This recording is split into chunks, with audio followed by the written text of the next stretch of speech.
December 16, 2012 night 11 ಗಂಟೆ ಹಿಂಗೆ ಮುನಾರ್ಕ ಅನ್ನೋ ಜಾಗದಲ್ಲಿ ಇಬ್ಬರ ಬಾಡಿ, ಒಂದು ಹುಡುಗಿ ಮತ್ತೆ ಒಂದು ಹುಡುಗ ಸ್ಪೃಹೆ ತಪ್ಪಿ ಬಿದ್ದಿರ್ತಾರೆ. ಅದ್ರಲ್ಲಿ ಇವರಿಬ್ಬರ ಮೈ ಮೇಲೆ ಬಟ್ಟೆನೂ ಇದ್ದಿಲ್ಲ. ಮತ್ತೆ ಇವ್ರಿಗೆ ಯಾರೋ ಹೊಡೆದಿ ಅಲ್ಲಿ ಬಿಸಾಕಿ ಹೋಗಿದಾರೆ ಅಂತ ಅದ್ ನೋಡಿದ ತಕ್ಷಣ ಇಮಿಡಿಯೇಟ್ ಗೆ ಯಾರಿಗಾದ್ರೂ ಗೊತ್ತೆ. ಅದನ್ನ ನೋಡಿದ ಅಲ್ಲಿದ್ದ ಲೋಕಲ್ ಜನರು ಪೊಲೀಸರಿಗೆ ಮತ್ತೆ ಇವನ್ನ ಇಮಿಡಿಯೇಟ್ ಆಗಿ ಕರ್ಕೊಂಡೋಗಿ ಹಾಸ್ಪಿಟಲ್ ಅಲ್ಲಿ ಕೂಡ ಜಾಯಿನ್ ಮಾಡ್ತಾರೆ. ಇವಾಗ ಆ ಹುಡುಗಿ ಕೊಟ್ಟ ಸ್ಟೇಟ್ಮೆಂಟ್ ಹಾಸ್ಪಿಟಲ್ ಅಲ್ಲಿ ಮತ್ತೆ ಡಾಕ್ಟರ್ ಕೊಟ್ಟಿದ್ದ ರಿಪೋರ್ಟ್ ಇಂದ ಇಡೀ ಇಂಡಿಯಾದಲ್ಲೇ ಇಂಡಿಯನ್ ಕಾನ್ಸ್ಟಿಟ್ಯೂಷನ್ ಮತ್ತೆ ವುಮೆನ್ ಸೇಫ್ಟಿ ಮೇಲೆ ಒಂದು ದೊಡ್ಡ ಕ್ವಶನ್ ಕ್ರಿಯೇಟ್ ಆಗಿ ಎಲ್ಲಾ ಕಡೆ ಪ್ರೊಟೆಸ್ಟ್ ಕೂಡ ಶುರು ಆಯ್ತು. ಬರೀ ಇಂಡಿಯಾದಲ್ಲೇ ಅಲ್ಲ, out of India world wide ಅಲ್ಲಿ ಇವ್ರು ಈ ಕೇಸ್ ಮೇಲೆ ತುಂಬಾ ಇಂಟ್ರೆಸ್ಟ್ ಆಗಿ ಏನ್ ನಡೀತು, ಈ ಇಂಡಿಯಾದಲ್ಲಿ ವುಮೆನ್ಸ್ ಮೇಲೆ ಸೇಫ್ಟಿ ಇದೆಯಾ ಇಲ್ವಾ ಅಂತ ತುಂಬಾ ಕ್ವಶನ್ಸ್ ಇಂಡಿಯನ್ ಗೌರ್ಮೆಂಟ್ ಮೇಲೆ ಕ್ರಿಯೇಟ್ ಆಯ್ತು.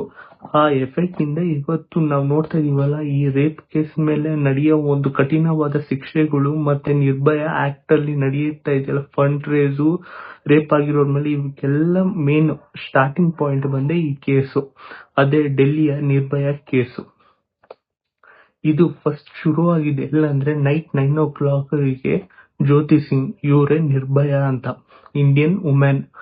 ಇವ್ರ ಫ್ರೆಂಡ್ ಜೊತೆ ಅರವಿಂದ್ ಪಾಟೀಲ್, ಇವರಿಬ್ಬರು ಬಾಯ್ ಫ್ರೆಂಡ್ ಗರ್ಲ್ ಫ್ರೆಂಡ್ ಅಂದ್ರೆ ಅಲ್ಲ, ಇವರಿಬ್ಬರು ಬಂದು ಅಕ್ಕಪಕ್ಕ ಮನೆಯವರು ಫ್ರೆಂಡ್. ಈ ನಿರ್ಭಯ ಸಿಂಗ್ ಅವರು ಒಂದು ಫಾರ್ಮಟಿಕಲ್ ಸ್ಟೂಡೆಂಟ್ಸ್ ಆದ್ರೆ ಇವರು ಅರವಿಂದ್ ಪಾಟೀಲ್ ಅವರು ಬಂದು ಸಾಫ್ಟ್ವೇರ್ ಡೆವಲಪರ್. ಇವರಿಬ್ರು ಏನ್ ಡಿಸೈಡ್ ಮಾಡ್ತಾರೆ ಅಂದ್ರೆ ಅವತ್ತು ನೈಟ್ ಲೈಫ್ ಆಫ್ ಸ್ಪೈ ನ ಮೂವಿನ ನೋಡೋದಕ್ಕೆ PVR ಸಲಾಖಗೆ ಹೋಗೋಂತ ಡಿಸೈಡ್. ಅಲ್ಲಿ ಮೂವಿ ಮುಗಿಸ್ಕೊಂಡು ವಾಪಸ್ ಇವರು ದ್ವಾರಕಾಗೆ ಹೋಗ್ಬೇಕಾಗಿತ್ತು. ಇವಾಗ ದ್ವಾರಕಾಗೆ ಹೋಗಕ್ಕೋಸ್ಕರ ಸಲಾಖಿಂದ ದ್ವಾರಕಾಗೆ ಇವರು ಬಸ್ಗೋಸ್ಕರ ವೇಟ್ ಮಾಡ್ತಾ ಇದ್ದಾಗ ಅವಾಗ ಅಲ್ಲೊಂದು ವೈಟ್ ಕಲರ್ ಬಸ್ ಬರುತ್ತೆ. ಇದು ನೋಡೋದಕ್ಕೆ ಸೇಮ್ ಸ್ಕೂಲ್ ಬಸ್ ತರ, ಬಟ್ ಏನಂದ್ರೆ ಈ ಸ್ಕೂಲ್ ಬಸ್ ನ ನಾರ್ಮಲ್ ಪಬ್ಲಿಕ್ ಟ್ರಾನ್ಸ್ಪೋರ್ಟೇಷನ್ ಗೋಸ್ಕರ ಮಾಡಿಫೈ ಮಾಡ್ತೀವಿ. ಇವಾಗ ಸ್ಕೂಲ್ ಬಸ್ ಯೆಲ್ಲೋ ಕಲರ್ ಇದ್ರೆ ಈ ಬಸ್ ವೈಟ್ ಕಲರ್ ಇರುತ್ತೆ. ಮತ್ತೆ ಈ ಬಸ್ಸು ಯಾವ್ದೇ ಇಂಡಿಯಾದಲ್ಲಿ ಈ ಬಸ್ಸು ಯಾವ್ದೇ ಲೋಕಲ್ ಟ್ರಾನ್ಸ್ಪೋರ್ಟೇಷನ್ ಪರ್ಪಸ್ ಗೆ ಯೂಸ್ ಮಾಡಂಗಿಲ್ಲ. ಏನಕ್ಕಂದ್ರೆ ಈ ಗ್ಲಾಸ್ಗಳು ಟ್ರಾನ್ಸ್ಪರೆಂಟ್ ಗ್ಲಾಸಸ್ ಅಲ್ಲ.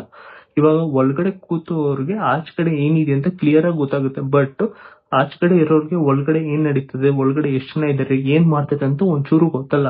ಈ ರೀಸನ್ ಇಂದಾಗಿ ಈ ಬಸ್ ನ ಈ ಲೋಕಲ್ ಟ್ರಾನ್ಸ್ಪೋರ್ಟೇಷನ್ ಗೆ ಯೂಸ್ ಮಾಡಂಗಿಲ್ಲ, ಆಯ್ತಾ.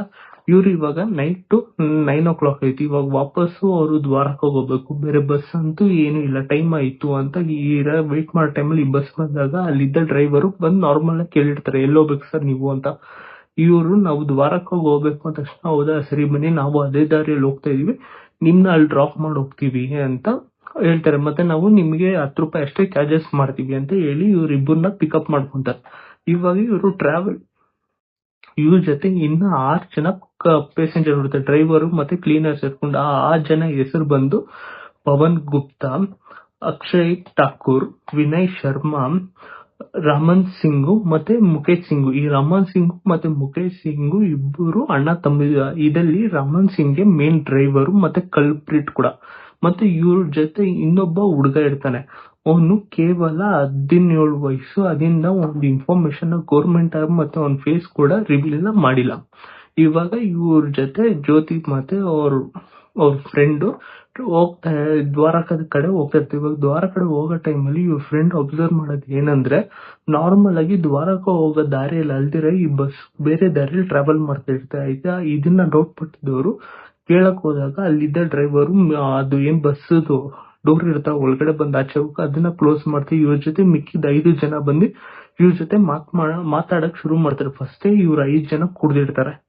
ಇವ್ರ 5 ಜನ ಬಂದು ಹುಡುಗನ್ ಜೊತೆ ಮಾತಾಡ್ಕೊಂಡು, ಏನು ನೀವಿಬ್ರು ಏನಕ್ಕೆ ಇಷ್ಟ ನೈಟು ಹಿಂಗ ಆರಾಮಾಗಿ ಸುತ್ತಾಡ್ತಿದ್ರೆ, ನಿಮ್ ಮನೆಯಲ್ಲಿ ಹೇಳೋರು ಕೇಳೋರು ಏನು ಇಲ್ವಾ, ಏನಕ್ಕೆ ಈ ಟೈಮಲ್ಲಿ ಹಿಂಗ್ ಬಿಹೇವಿಯರ್ ಅಂತ. ಇದನ್ನೆಲ್ಲ ಕೇಳ್ತಾ ಇದ್ದಿದ್ದ ಅವ್ರ ಫ್ರೆಂಡ್ಗೆ ಕೋಪ ಬಂದು ಇವ್ರ ಜೊತೆ ವಾದ ವಿವಾದನ ಶುರು ಮಾಡ್ತಾರೆ. ಆವಾಗ ಇವ್ರ ಕೋಪ ಬಂದು ಇವ್ರ ಫ್ರೆಂಡ್ ಏನಿರ್ತಾರಲ್ಲ ಅವ್ರ ಮೇಲೆ ಅಟ್ಯಾಕ್ ಮಾಡಕ್ ಶುರು ಮಾಡ್ತಾರೆ. ಅಟ್ಯಾಕ್ ಮಾಡ್ತಾ ನೋಡ್ತಾ ಇದ್ದ ಜ್ಯೋತಿ ಸಿಂಗ್ ಅವರು ಇವಾಗ ಒಬ್ಬ ಫಾರ್ಮಟಿಕಲ್ ಸ್ಟೂಡೆಂಟ್ ಡಿಫೆನ್ಸ್ ಒಬ್ಬ ಫ್ರೆಂಡ್ ಹೊಡಿತಾ ಇದ್ರೆ ತಡಿಯಕ್ಕೆ ಏನೇನ್ ಮಾಡಬೇಕೋ ಅದೆಲ್ಲ ಮಾಡಕ್ ಶುರು ಮಾಡ್ತಾರೆ. ಏನಾದ್ರೆ ಅವ್ನ ಕಚ್ಚೋದು, ಪರ್ಚೋದು, ಎಳಿಯೋದು ಅವೆಲ್ಲ ಮಾಡ್ತಾರೆ. ಆದ್ರೆ ಇವ್ರ 5 ಜನ ಕೋಪ ಬಂದು ರಾಡಲ್ಲಿ ಹೊಡೆದಿ ಇವ್ರಿಗೆ ಪ್ರಜ್ಞೆ ತಪ್ಪೋರ್ಗು ಚೆನ್ನಾಗಿ ಹೊಡಿತಾರೆ. ಇವ್ರು ಅರವಿಂದ್ ಪಾಟೀಲ್ ಅವ್ರಿಗೆ ಒಂದು ಪ್ರಜ್ಞೆ ತಪ್ಪೋರ್ಗು ಹೊಡಿತಾರೆ. ಅದಾದ್ಮೇಲೆ ಈ ಜ್ಯೋತಿ ಸಿಂಗ್ ನ ಕರ್ಕೊಂಡೋಗಿ ಒಬ್ರ ಆಮೇಲೆ ಒಬ್ರು ಗ್ಯಾಂಗ್ ರೇಪ್ ಮಾಡಕ್ ಶುರು ಮಾಡ್ತಾರೆ. ಅದು ಅಲ್ದಿರ ಇವ್ರ ಜೊತೆ ಇರ್ತಾನಲ್ಲ 17 ವಯಸ್ಸು ಹುಡುಗ, ಅವನು ಈ ಹುಡುಗಿಯ ಪ್ರೈವೇಟ್ ಪಾರ್ಟ್ಗಳಲ್ಲಿ ರಾಡ್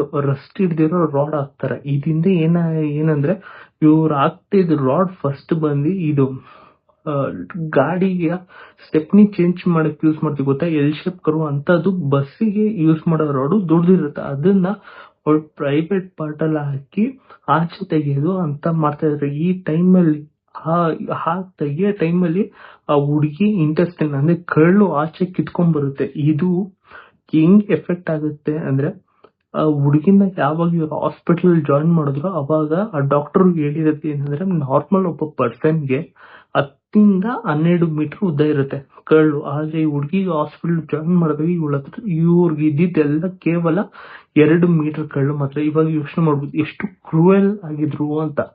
ಇಷ್ಟ ಆದ್ರೂ ಕೂಡ ಒಬ್ಬರ ಮೇಲೆ ಒಬ್ರು ರೇಪ್ ಮಾಡಿ ಈ ಹುಡುಗಿನ ಇವ್ರ ಜೊತೆ ಏನು ಮಾಡೋದೇನಿಲ್ಲ ಅಂದ್ಬಿಟ್ಟು ಮುನಾರ್ಕ ಅನ್ನೋ ಜಾಗದಲ್ಲಿ ಇವನ್ನ ಬಿಸಾಕಿ ಹೋಗಿರ್ತಾರೆ. ಇವಾಗ ಹುಡುಗಾಗೂ ಹುಡುಗಿ ಮೇಲೆ ಬಟ್ಟೆ ಇಲ್ಲ ಅಂದ್ರೆ ಯೋಚನೆ ಮಾಡ್ಬೋದು ಎಷ್ಟು ಟಾರ್ಚರ್ ಕೊಟ್ಟಿರ್ಬೋದು ಅಂತ. 9:30 ಇಂದ ಹೇಳಿ 10:30 11 ವರೆಗೂ ಇವ್ರಿಗೆ ಎಷ್ಟು ಟಾರ್ಚರ್ ಕೊಟ್ಟಿದ್ದಾರೆ ಅಂತ ನೀವು ಅರ್ಥ ಮಾಡ್ಕೊಬೇಕು. ಈ ಟೈಮಲ್ಲಿ ಆ ಹುಡುಗಿ ತನ್ನ ಸೆಲ್ಫ್ ಪ್ರೊಟೆಕ್ಷನ್ ಗೋಸ್ಕರ ಹುಡುಗನ ಅಲ್ಲಿದ್ದವ್ರಿಗೆ ಕಚ್ಚಿದ್ದಾರೆ. ಆದ್ರೂ ಇವ್ರಿಗೆಲ್ಲ ರಿಯಲೈಸ್ ಆಗ್ದಿರಾ ಒಬ್ಬರ ಮೇಲೆ ಒಬ್ರು ರೇಪ್ ಮಾಡಿದ್ದಾರೆ. ಮತ್ತೆ ಈ ಟೈಮಲ್ಲಿ ಈ ಬಸ್ ಎಲ್ಲಾದ್ರೂ ನಿಂತಿದ್ರೆ ಅದೂ ಇಲ್ಲ, ಈ ಬಸ್ ಕಂಟಿನ್ಯೂಸ್ ಟ್ರಾವೆಲ್ ಮಾಡ್ತು. ಒಬ್ಬರು ಬಂದ್ ಮಾಡ್ತಾ ಇದ್ರೆ ಇನ್ನೊಬ್ರು ಹೋಗಿ ಡ್ರೈವಿಂಗ್ ಮಾಡ್ತಾ ಇದ್ರು, ಈ ತರ ಮಾಡ್ತಿದ್ರು. ಇದೆಲ್ಲ ಒಂದು ಇನ್ಸಿಡೆಂಟ್ ಆದ್ಮೇಲೆ ಯಾವಾಗ ಇಂಡಿಯಾದಲ್ಲಿ ಇದು ತುಂಬಾ ಸ್ಪ್ರೆಡ್ ಆಗಿ ಮತ್ತೆ ಜನರೆಲ್ಲ ಪ್ರೊಟೆಸ್ಟ್ ಆದ್ರೆ ಆಟೋಮೆಟಿಕಲಿ ಗೌರ್ಮೆಂಟ್ ಮೇಲೆ ಪ್ರೆಷರ್ ಕೂಡ ಜಾಸ್ತಿ ಆಯ್ತು.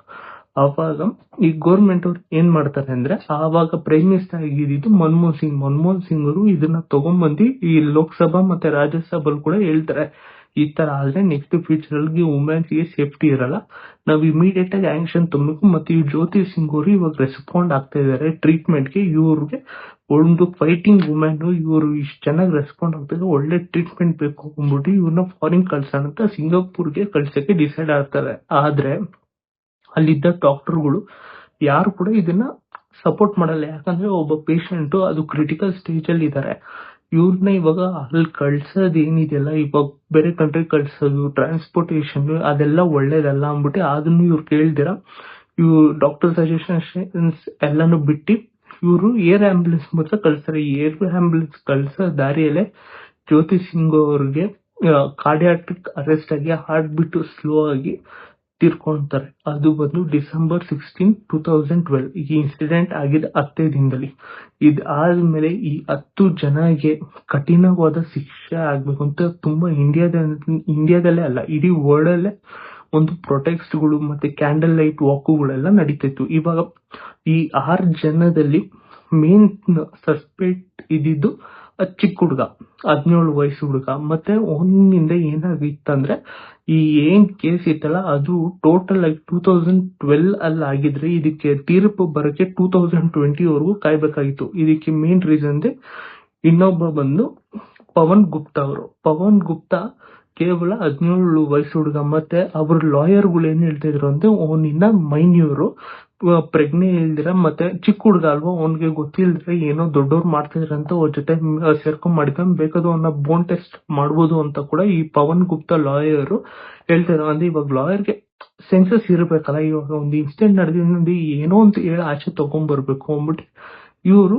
ಹೇಳ್ತಾ ಇದಾರೆ. ಇವರು ಮಿಕ್ಕಿದ್ದು ಪವನ್ ಗುಪ್ತಾ ಲಾಯರ್ಗೆ 15,000 ರೂಪಾಯಿ ಫೈನ್ ಹಾಕಿ ಮತ್ತೆ ಗೌರ್ಮೆಂಟ್ ಅವರು ಹೇಳಿದಾರೆ, ಏನಿಲ್ಲ ಇದು ಕೋರ್ಟ್ ಕೂಡ ಏನ್ ಹೇಳಿದಾರೆ ಅಂದ್ರೆ, ನೀವ್ ಹಿಂಗೆಲ್ಲ ಪೋಸ್ಟ್ಪೋನ್ ಮಾಡ್ಬೋದು, ನಾವು ಇಮಿಡಿಯೇಟ್ ಆಗಿ ಇದ್ಮೇಲೆ ಆಕ್ಷನ್ ತಗೊಬೇಕು ಅಂದ್ಬಿಟ್ಟು ಈ ಪವನ್ ಗುಪ್ತಾಗೆ ಮತ್ತೆ ಮಿಕ್ಕಿದ 5 ಜನಕ್ಕೆ 4 ಜನಕ್ಕೆ ಗಲ್ಫ್ ಶಿಕ್ಷಣ ಅನೌನ್ಸ್ ಮಾಡ್ತಾರೆ 20. ಇವಾಗ ಟೋಟಲ್ ಈ ಇನ್ಸಿಡೆಂಟ್ ಇರೋದು 6 ಜನ, ಆದ್ರೆ ಬರೀ 4 ಜನಕ್ಕೆ ಏನಕ್ಕಪ್ಪ ನಡೀತಾ ಇದೆ ಇದು ಕೇಸ್ ಹಾಕಿದಾರೆ ಅಂದ್ರೆ, ಇವಾಗ ಅವಾಗ್ಲೇ ಹೇಳ್ದಂಗೆ 17 ವಯಸ್ಸು ಹುಡುಗಾಗೆ ನಾವ್ ಇವಾಗ ಕೇಸ್ ಏನೋ ಹಾಕಲ್ಲ, ಓನರ್ ಜಸ್ಟ್ ಒಂದು ರಿಮೈಂಡರ್ ಹೋಮ್ಗೆ ಕಳ್ಸಿದ್ರು. ರಿಮೈಂಡರ್ ಹೋಮ್ ಕಳ್ಸಿ ಒಂದು ಅದೇ ಫಸ್ಟ್ ಹೌಸ್. ಏನಕ್ಕಂದ್ರೆ ಅವನ್ಗೆ ನಾರ್ಮಲ್ ಆಗಿ ಜಾಗ ಎಲ್ಲೂ ಇದ್ದಿಲ್ಲ, ಅವನ್ಗೆ ಪೇರೆಂಟ್ಸ್ ಕೂಡ ಇದ್ದಿಲ್ಲ. ಅವನು ಆಚ್ ಕಡೆ ರೋಡಲ್ಲಿ ಮಾಡ್ಕೊಂಡು ಏನೋ ಒಂದು ಚಿಕ್ಕಿದ್ ಕೆಲಸ ಮಾಡ್ಕೊಂಡು ಇರ್ತಾ ಇದ್ದ. ರಿಮೈಂಡರ್ ಒಮ್ಮೆ ಅವ್ನಿಗೆ ಫಸ್ಟ್ ಜಾಗ, ಒಂದು ಬೆಡ್, ಒಂದು ಊಟ, ಬಟ್ಟೆ ಕೊಟ್ಟಿದ್ದು ಒಂದು ಜಾಗ. ಅದರಿಂದ ಅವನು ಶಿಕ್ಷೆ ಆಗಿ 2015 ಆಚೆ ಹೋಗ್ಬೇಕಾದ್ರು ಅದನ್ನ ರಿಮೈಂಡರ್ ರೂಮ್ ಇಂದ ಹೋಗಿಲ್ಲ. ಅದಕ್ಕೆ ಗೌರ್ಮೆಂಟ್ ಅವರು ಅವ್ನಿಗೆ ಸ್ವಂತದಾಗಿ 10,000 ರೂಪಾಯಿ ಮತ್ತು ಒಂದು ಟೈಲರಿಂಗ್ ಮಿಷಿನ್ ಕೊಟ್ಟು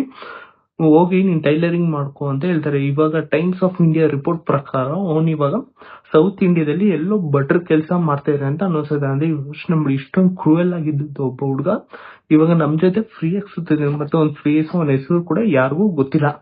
ಮತ್ತೆ ಮಿಕ್ಕಿದ್ದು ಇನ್ನೊಬ್ಬ ಯಾರು ಅಂದ್ರೆ ರಮನ್ ಸಿಂಗು ಈ ಇನ್ಸಿಡೆಂಟ್ ಆಗಿದ್ಮೇಲೆ ಯಾವಾಗ ಇವ್ರನ್ನೆಲ್ಲಾನು ಕಸ್ಟಡಿಗೆ ತಗೊಂಡು ಬಿಹಾರ್ ಜೈಲಲ್ಲಿ ಇಟ್ಟಿದ್ರು, ಆವಾಗ ರಮನ್ ಸಿಂಗು ಜಿಗುಪ್ಸೆಗೆ ಬಂದು ತನಗ್ ತಾನೇ ತನ್ನ ಶರ್ಟ್ ಇಂದ ಸೂಸೈಡ್ ಮಾಡ್ಕೊಂಡಿದ್ರು. ಆದ್ರೆ ಅವ್ರ ಲಾಯರ್ಗಳು, ಅವ್ರ ಫ್ಯಾಮಿಲಿ ಅವ್ರು ಏನ್ ಹೇಳ್ತಾರೆ ಅಂದ್ರೆ ಇವನು ಸೂಸೈಡ್ ಮಾಡ್ಕೊಳೋ ಚಾನ್ಸೇ ಇಲ್ಲ. ಏನಕ್ಕಂದ್ರೆ ಅಷ್ಟೊಂದು ಸೆಕ್ಯೂರಿಟಿ ಇರೋದು, ಅಷ್ಟೊಂದು ಗಾರ್ಡ್ಗಳು ಇರೋ ಜಾಗದಲ್ಲಿ ಹೆಂಗೆ ಅವ್ನ್ ಬಟ್ಟೆ, ಅವ್ನ್ ಶರ್ಟ್ ಇಂದ ಅವನೇ ಸೂಸೈಡ್ ಮಾಡ್ಕೊಂಡು ಇದು ಪಕ್ಕ ಮರ್ಡರೇ ಆಗಿರ್ಬೋದು ಅಂತ ಹೇಳ್ಕೊಂಡು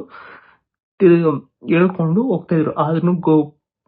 ಇವಾಗ ಆದ್ರೂನು ಕೋರ್ಟ್ ಅವರು ಏನು ಮಾಡಕ್ಕಾಗ್ದಿರ ಇವಾಗ ಇವನ್ಗೂ ಶಿಕ್ಷೆ ಕೊಡಕ್ಕಾಗಲ್ಲ. ಸೂಸೈಡ್ ಮಾಡ್ಕೊಂಡಾದ್ಮೇಲೆ ಏನ್ ಶಿಕ್ಷೆ ಆಗಲ್ಲ. ಮಿಕ್ಕಿದ 4 ಜನಕ್ಕೆ ಮಾತ್ರ ಟೋಟಲ್ ಆಗಿ ವಾದ ವಿವಾದಗಳೆಲ್ಲ ನಡ್ಕೊಂಡು ಬಂದು ಲಾಸ್ಟ್ಗೆ 2020 ಇವ್ರಿಗೆ ಗಲ್ ಶಿಕ್ಷೆನ ವಿಧಿಸ್ತಾರೆ. ಅದೇ ಡೇಟ್ ನ ಫಿಕ್ಸ್ ಮಾಡಿಲ್ಲ, ಬಟ್ ಗಲ್ ಶಿಕ್ಷೆ ಇಲ್ಲಾಂದ್ರೆ ಲೈಫ್ ಟೈಮ್ ಪ್ರಿಸರ್ವ್ಮೆಂಟ್ ಅಂತ ಫಿಕ್ಸ್ ಮಾಡ್ತಾರೆ. ಇವಾಗ ಇನ್ಸಿಡೆಂಟ್ ಆದ್ಮೇಲೆ ಇಂಡಿಯನ್ ಕಾನ್ಸ್ಟಿಟ್ಯೂಷನ್ ತಗೊಂಡ್ಬಂದಿದ್ ಮೇಜರ್ ಚೇಂಜಸ್ ಏನಂದ್ರೆ ಆದ್ಮೇಲೆ ಈ ತರ ಕೇಸಸ್ ಮುಂದೆ ನಡೀಬಾರ್ದು ಮತ್ತು ವುಮೆನ್ಸ್ ಗೆ ಒಂದು ಪರ್ಟಿಕ್ಯುಲರ್ ಆಗಿ ಇಂಪಾರ್ಟೆನ್ಸ್ ಮತ್ತೆ ಪ್ರೊಟೆಕ್ಷನ್ ಕೊಡ್ಬೇಕು ಅಂತ ಆರ್ಟಿಕಲ್ ಸೆಕ್ಷನ್ 376 ನ ಲಾಂಚ್ ಮಾಡ್ತೀವಿ. ಸೆಕ್ಷನ್ 376 ಅಲ್ಲಿ ಏನಂದ್ರೆ ಇವಾಗ ನಾರ್ಮಲ್ ಆಗಿ ಯಾರೇ ಪರ್ಸನ್ ಹುಡುಗಿ ಇಷ್ಟ ಇಲ್ದಿರ ರೇಪ್ ಮಾಡಿದ್ರೆ ಅವನ್ಗೆ 7 ಇಂದ 6 years ಅವನ್ಗೆ ಪ್ರಿಸರ್ವ್ಮೆಂಟ್ ಫಿಕ್ಸ್. ಮತ್ತೆ ಏನಾದ್ರೂ ಗ್ಯಾಂಗ್ ರೇಪ್ ಮಾಡಿದ್ರೆ, ಇವಾಗ ಗ್ಯಾಂಗ್ ರೇಪ್ ನಡೆದಿದೆ ಅನ್ಕೊಳ್ಳಿ, ಆ ಗ್ಯಾಂಗ್ ರೇಪ್ ಅಲ್ಲಿರೋ ಎಲ್ಲರಿಗೂ ವರ್ಷ ಶಿಕ್ಷೆ ಇಲ್ಲಾಂದ್ರೆ ಮಿನಿಮಮ್ 14 ಇಂದ 20 ವರ್ಷ ಜೈಲ್ ಶಿಕ್ಷೆ ಅಂತೂ ಫಿಕ್ಸ್ ಅಂತ ಹೇಳಿದಾರೆ. ಆದ್ರೆ ಇವಾಗ ಈ ತರ 17 ವಯಸ್ಸು 18 ತುಂಬಿದಿರ ಇರೋರು ಏನಾದ್ರು ಈ ತರ ಕೆಟ್ಟ ಕೆಲಸದಲ್ಲಿ ಇನ್ವಾಲ್ವ್ ಆದ್ರೆ ಅವ್ರಿಗೂ ಕೂಡ ಮಿನಿಮಮ್ 7 ಇಂದ 15 ವರ್ಷ ಶಿಕ್ಷೆ ಆಗ್ಬೇಕು. ಅವ್ರನ್ನ ಈ ತರ ಫ್ರೀ ಆಗಿಲ್ಲ ನಾವು ಬಿಡಂಗಿಲ್ಲ ಅಂತ ತುಂಬಾ ಇಂಪಾರ್ಟೆಂಟ್ ಚೇಂಜಸ್ ನ ತಗೊಂಡ್ ಬಂದಿದ್ದಾರೆ. ಮತ್ತೆ ನಾರ್ಮಲ್ ಆಗಿ ಬರೀ ಇದು ನೇಷನ್ ಮೂಲಕ ಅಲ್ದಿರೋ ಸ್ಟೇಟ್ ಗಳಲ್ಲಿ ಕೂಡ ಎಲ್ಲಾ ಕಡೆನೂ ನಿರ್ಭಯ ಸಂಘ ಅಂತ ಶುರು ಮಾಡ್ತಾರೆ. ಮತ್ತೆ ಅದಕ್ಕಂತಾನೆ ಪರ್ಟಿಕ್ಯುಲರ್ ಫಂಡ್ ನ ರಿಲೀಸ್ ಮಾಡ್ತಾ ಇದಾರೆ ಗೌರ್ಮೆಂಟ್ ಅವರು. ಇದರಲ್ಲಿ ಏನಂದ್ರೆ ವುಮೆನ್ ಎಂಪವರ್ಮೆಂಟ್ ಮತ್ತೆ ಸೆಲ್ಫ್ ಡಿಪೆಂಡೆನ್ಸಿ ಮತ್ತೆ ಸಂಘಗಳು, ಇವಾಗ ಮಹಿಳೆಯರ ಮತ್ತೆ ಮಕ್ಕಳ ಸಂಘ ಇದೆಲ್ಲ, ಅದಕ್ಕೆಲ್ಲಾನು ಫಂಡ್ಸ್ ಕೊಡ್ತಾ ಇದಾರೆ ಸೆಂಟ್ರಲ್ ಆಗಿ ಇಲ್ಲ ಸ್ಟೇಟ್ ಗೌರ್ಮೆಂಟ್ ಇಂದ ಫಂಡ್ಸ್ ಕೊಟ್ಟು ವುಮೆನ್ ಸೆಕ್ಯೂರಿಟಿ ಮತ್ತೆ ಚಿಲ್ಡ್ರನ್ಸ್ ಸೆಕ್ಯೂರಿಟಿ ಬಗ್ಗೆ ತುಂಬಾ ಇಂಪಾರ್ಟೆನ್ಸ್ ಕೊಡ್ತಾ ಇದಾರೆ. ಇದಕ್ಕೆಲ್ಲ ಮೇನ್ ಪುನಾದಿ ಹಾಕಿದೆ ಈ ನಿರ್ಭಯ ಕೇಸ್.